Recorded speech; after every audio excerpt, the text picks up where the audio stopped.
নমস্কাৰ শ্বেয়াৰ মাৰ্কেটৰ মুখ্য বাতৰিলৈ স্বাগতম জনাইছোঁ গ্লোবেল মাৰ্কেটৰ পৰা আমি বাতৰি ষ্টাৰ্ট কৰিম গ্লোবেল মাৰ্কেটৰ ভিতৰত ইউএছ মাৰ্কেট চাব লাগিব ইউএছ মাৰ্কেটত কালি ঠিক ঠাক অলপমান কি কম নেগেটিভ জোনত গৈ পেলাই বন্ধ হৈছে নেছডেক স্লাইডলি তলত 0.15% মান ডাও জোন্স অলপ বেছিকৈ নামিছে 0.5% মান তলত গৈ পেলাই ক্লোজিং দেখাইছে so US market kind of negative আৰু আজি ফেডাৰেল ৰিজাৰ্ভৰ মিটিং ষ্টাৰ্ট হ'ব ৰেড কাৰ্ড হ'বনে নাই 90% ৰাইজে অনুমান কৰি আছে যে 25 বেচিছ পইণ্টৰ ৰেড কাৰ্ড এটা হ'ব লাগে সো যদি ৰেড কাৰ্ড হয় 25 বেচিছ পইণ্টৰ সেইটো একো আচৰিত নিউজটো নহ'ব সেইটো নৰ্মেল নিউজ হ'ব নিউ নৰ্মেল বুলি ক'ব পাৰে কিন্তু ৰেড কাৰ্ড এটা সকলোৱে অনুমান কৰি আছে আৰু বাই চান্স যদি ৰেড কাৰ্ড নহয় তেতিয়াহ'লে কিন্তু মাৰ্কেটে উল্টা ৰিয়েকশ্যন দেখাব পাৰে এছিয়ান বজাৰ অলপমান নেগেটিভে হয় নিকে এতিয়া প্ৰায় 0.2% মান তলত ট্ৰেড কৰি আছে আৰু ইউএছৰ ফিউচাৰ্ছ মাৰ্কেট একেবাৰে ফ্লেট অলপমান ওপৰত কেতিয়াবা অলপমান তলত ট্ৰেড কৰি আছে নেছডেক আৰু ডাও জোন্স ফিউচাৰ্ছ কিন্তু গিফ্ট নিফটি এইপিনে 100 পইণ্টছৰ গেপ ডাউন অপেনিং ইণ্ডিকেট কৰি আছে সো কালিতো আমাৰ মাৰ্কেটত ভাল ধুলাই পিটাই হৈছে সো আজিও হয়তো সেইটো ধুলাই পিটাই কণ্টিনিউ হোৱা চান্স আছে মিড কেপ স্মল কেপ ইণ্ডেক্সটো ক'বই নালাগে কালি চবতছে বেছি নামিছিলে স্মল কেপ ইণ্ডেক্স 2.67% মান তলত গৈ পেলাই ক্লোজিং দেখাইছে মিড কেপ প্ৰায় 2% মান তলত আৰু ছেক্টৰেল ইণ্ডেক্সৰ ভিতৰত ৰিয়েলিটিৰ ভাল ধুলাই আহিছে ৰিয়েলিটি 3.5% মান তলত গৈ পেলাই ক্লোজিং দেখাইছে তাৰপিছত PSU বেংক প্ৰায় 3% মান তলৰ ক্লোজিং দেখাইছে তাৰমানে কালি মোটামুটিকৈ ক'বলৈ গ'লে সকলোবোৰ ছেক্টৰৰে ভাল পিটাই হৈছে কিন্তু তাৰ ভিতৰত ৰিয়েলিটি আৰু PSU বেংকিং ছেক্টৰ বহুত বেছি পিটন খাইছে সো আজি কি সেইটো পিটন কণ্টিনিউ হোৱা চান্স আছে ইয়াৰ চান্সটো ডেফিনেটলি আছে আজিও মাৰ্কেট ভালকৈ নামাৰে চান্স আছে নিফটিয়েতো 26,000ৰ ইম্পৰ্টেণ্ট যোনটো ছাপৰ্ট আছিল সেইটো লেভেল ব্ৰেক কৰিছে কালি তলত গৈ পেলাই ক্লোজিঙো দেখাইছে আজি গেপ ডাউন হৈ পেলাই অ'পেন হ'বলৈ গৈ আছে কিন্তু যদি ইমান গেপ ডাউন হৈ পেলাই অ'পেন হয় তেতিয়াহ'লে মোৰ মতে ফ্ৰেছটো চেল কৰিব নালাগে কাৰণ মাৰ্কেট অলৰেডি অভাৰচল্ড টেৰিটৰীত আছে আৰু আজি এনেও এক্সপাইৰী ৰিলেটেড মোমেণ্টাম আহিব পাৰে মাৰ্কেট অলপমান ভলেটাইল হোৱা চান্স আছে গতিকে যদি ট্ৰেড কৰি আছে অলপমান সাৱধানে ট্ৰেড কৰিব গেপ ডাউন হৈ পেলাই অ'পেন হ'লে ফ্ৰেছ শ্বৰ্ট ইনিচিয়েট কৰিব নালাগে কিন্তু অলপমান পুল বেকত শ্বৰ্ট কৰিব পৰা যায় কাৰণ অভাৰঅল চেণ্টিমেণ্ট নিফটিৰ নেগেটিভে হয় আৰু বাই চান্স কিবা কাৰণত যদি মাৰ্কেট 26,000ৰ ওপৰত গৈ পেলাই ছাষ্টেইন হৈ যায় তেতিয়াহ'লে কিন্তু উল্টা ৰেলি আহিব পাৰে মাৰ্কেট বহুত বেছি পজিটিভ হোৱাৰ চান্স আছে সো লেটছ সি সেইটো চান্স বাৰু কম ওপৰলৈ যোৱা চান্স আজি নেগেটিভ হোৱাৰ চান্স বেছি আছে আৰু এইপিনে কালি আমাৰ যে মাৰ্কেট ইমান গেপ ডাউন অপেনিং ইণ্ডিকেট কৰি আছে তাৰ মূলতো আৰু এটা কাৰণ আছে ডোনাল্ড ট্ৰাম্প চাহাব কালি ট্ৰুথ ছ'চিয়েলত আপডেট এটা দিছে যে ইণ্ডিয়ান ৰাইচ ইম্পৰ্টছৰ ওপৰত এতিয়া টেক্স লগাব মানে টেৰিফ লগাব এক্সকিউজ মি সো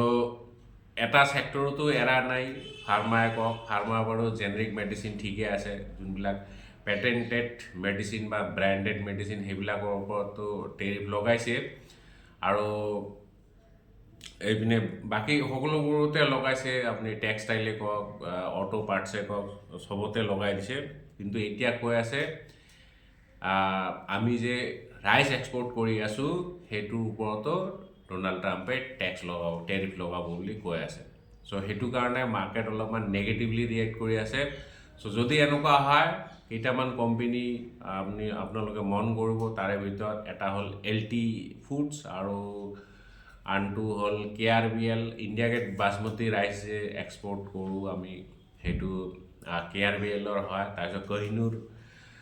এইকেইটা ব্ৰেণ্ড চাব লাগিব এইকেইটা কোম্পানী আজি চাব লাগিব নেগেটিভলি ইম্পেক্টেড হোৱাৰ চান্স আছে আচ্ছা এইপিনে টাটা গ্ৰুপ আৰু ইণ্টেলৰ মাজত এটা ডাঙৰ ডিল চাইন হৈছে তেওঁলোকে চিপ ইণ্ডিয়াতে এছেম্বল কৰিব আৰু এইটোৰ কাৰণে এতিয়া হয়তো আপোনালোকে ভাবিব পাৰে কোনটো কোম্পানী আমি ফ'কাছ কৰিম টাটা গ্ৰুপৰ চ' চিপ মেনুফেকচাৰিং বা চিপ এছেম্বলি এইবিলাকতো আজিকালি বুমিং ছেক্টৰ হয় বহুত ট্ৰেণ্ডিং হৈ আছে কিন্তু আনফৰ্চুনেটলি আমাৰ ইণ্ডিয়াত তেনেকুৱা একো লিষ্টেড কোম্পানী নাই য'ত আমি বিনিয়োগ কৰিব পাৰোঁ টাটা গ্ৰুপৰ যোনটো কোম্পানী এইবিলাক কাম কৰি আছে জাগিৰ ৰোডত যোনটো কাম কৰি আছে সেইটো হ'ল TPL মানে টাটা ইলেক্ট্ৰনিক্স প্ৰাইভেট লিমিটেড আৰু সেইটো টাটা চন্সৰে এটা ছাবচিডিয়াৰী হয় কিন্তু এইটো একো লিষ্টেড কোম্পানী নহয় চ' গতিকে হয়তো ফিউচাৰত গৈ পেলাই লিষ্ট হ'ব পাৰে কিন্তু এতিয়া এটা নিউজ হিচাপে চাব লাগিব আমাৰ কাৰণে পজিটিভ নিউজ ইণ্ডিয়াৰ কাৰণে পজিটিভ নিউজ ইয়াতে চিপ মেনুফেকচাৰ হ'ব আৰু চিপৰ এছেম্বলিও হ'ব সেইটো আপুনি চাব লাগিব তাৰপিছত এইটো ফেডাৰেল ৰিজাৰ্ভৰ যোনটো আউটকাম সেইটো আজিৰ পৰা মিটিং ষ্টাৰ্ট হ'ব মিটিং শেষ হওঁতে বা আউটকাম ওলাওঁতে 10 তাৰিখ মানে আমাৰ ইয়াত 11 তাৰিখে গম পাব আৰু ৰেড কাৰ্ড হয়নে নাই যদি ৰেড কাৰ্ড হয় 25 বেচিছ পইণ্টৰ ৰেড কাৰ্ড অলৰেডি মাৰ্কেটে ডিছকাউণ্ট কৰি থৈছে তাতকৈ যদি বেছি হয় মাৰ্কেট পজিটিভলি ৰিয়েক্ট কৰিব আৰু যদি ৰেড কাৰ্ড নহয় তেতিয়াহ'লে কিন্তু মাৰ্কেট নেগেটিভলি ৰিয়েক্ট কৰিব পাৰে যিয়ে নহওক এতিয়া আমি অলপমান ষ্টক স্পেচিফিক নিউজ চাম তাৰ আগতে গ'ল্ড চিলভাৰ অলপমান চাই লওঁ গ'ল্ড চিলভাৰ একেবাৰে ফ্লেট হৈ আছে গ'ল্ড যদি চাই গ'ল্ড কালি 1,29,000 প্ৰায় 30,000ৰ ওচৰত ক্লজিং দেখাইছে আৰু চিলভাৰ 1,81,750ৰ ক্লজিং দেখাইছে গ'ল্ড চিলভাৰ একে জেগাতে আছে তেনেকুৱা আকৌ ৰেলি দেখা পোৱা নাই ষ্টক স্পেচিফিক নিউজ চাম চিমেণ্টছ ইণ্ডিয়া চাব লাগিব চিমেণ্টছে তেওঁলোকৰ ল' ভল্টেজ মটৰ আৰু গিয়াৰ্ড মটৰ যোনটো বিজনেছ আছে সেইটো তেওঁলোকে চেল কৰিবলৈ গৈ আছে সেইটো ডাইভেষ্ট কৰিব গৈ আছে ইন'ভেটিক্স ইণ্ডিয়া প্ৰাইভেট লিমিটেড বুলি এটা কোম্পানী আছে তেওঁলোকৰ লগত ডিল এটা হৈছে তেওঁলোকে ইন'ভেটিক্স প্ৰাইভেট লিমিটেডক সেই বিজনেছটো চেল কৰিবলৈ গৈ আছে ভেলুৱেশ্যন 2,200 crores মানৰ হ'ব পাৰে চ' এইটো চিমেণ্টছৰ কাৰণে বেয়া খবৰ যিহেতু এটা তেওঁলোকৰ পৰ্চন বা আপুনি ছাবচিডিয়াৰী ঠিক নহয় পাৰ্ট অফ আ কোম্পানী তেওঁলোকে চেল কৰিবলৈ গৈ আছে চ' তেওঁলোকৰ ৰেভিনিউ অবভিয়াছলি কমি যাব L&T চাব লাগিব L&T তেওঁলোকে এইটো কাইণ্ড অফ স্পিন অফ মানে কোম্পানী যেতিয়া ভাগ হৈ যায় তেওঁলোকৰ যোনটো ৰিয়েলটি বিজনেছ আছে প্ৰপাৰ্টি বিজনেছ সেইটো ৰিয়েল এষ্টেট বিজনেছ সেইটো তেওঁলোকে ডিমাৰ্জ কৰিবলৈ গৈ আছে তেওঁলোকৰ ৰিয়েলটি বিজনেছটো L&T ৰিয়েলটি প্ৰপাৰ্টিজ লিমিটেড বুলি এটা বেলেগকৈ ছাবচিডিয়াৰী খুলিব এইটো হিস্সেদাৰী বা এইটো যোনটো 100% ষ্টেক সেইটো L&Tয়ে হোল্ড কৰিব কিন্তু এটা ছেপাৰেট এণ্টিটি হিচাপে লিষ্ট হ'ব এতিয়া L&Tৰ আণ্ডাৰতে আছে কিন্তু L&T ৰিয়েলটি প্ৰপাৰ্টিজ লিমিটেড বুলি বেলেগকৈ লিষ্ট কৰিব তেওঁলোকে ICICI বেংক তেওঁলোকে ICICI প্ৰু যোনটো মিউচুৱেল ফাণ্ড আছে বা AMC আছে এছেট মেনেজমেণ্ট কোম্পানী তেওঁলোকৰ 2%ৰ ষ্টেক বৃদ্ধি কৰিবলৈ গৈ আছে তাৰ কাৰণে তেওঁলোকে 2,140 crores দিব লাগিব এইটো প্ৰুডেন্সিয়েল গ্ৰুপক চ' প্ৰুডেন্সিয়েল গ্ৰুপৰ পৰা তেওঁলোকে এডিশ্যনেল 2%ৰ ষ্টেক কিনিবলৈ গৈ আছে ICICI AMC কেপলিন পইণ্টে USFDA এপ্ৰুভেল পাইছে এটা মেডিচিনৰ কাৰণে মেডিচিনটো হ'ল নামবিলাক বৰ খাতৰা নহয় মেডিচিনৰ এচেট'মনিফেন ইনজেকশ্যন এইটো এটা মেইনলি পেডিয়াট্ৰিক ইনজেকশ্যন হয় বাচ্চাৰ কাৰণে মেইনলি 2 years and above ইয়াৰ্ছৰ বাচ্চাৰ কাৰণে চ' যিয়ে নহওক কেপলিন পইণ্ট লেবৰ এটা কাৰণে গুড নিউজ হয় তেওঁলোকৰ পৰ্টফলিঅ'ত আৰু এটা মেডিচিন আহি গ'ল ৱাৰি এনাৰ্জি তেওঁলোকৰ যোনটো US আৰ্ম আছে সেইটোৱে এটা মোটামুটি ডাঙৰ অৰ্ডাৰ ৰিচিভ কৰিছে 288 মেগাৱাটৰ সোলাৰ মডিউল তেওঁলোকে ছাপ্লাই কৰিব আৰু এইটো ছাপ্লাই কৰিব সাবাঞ্চি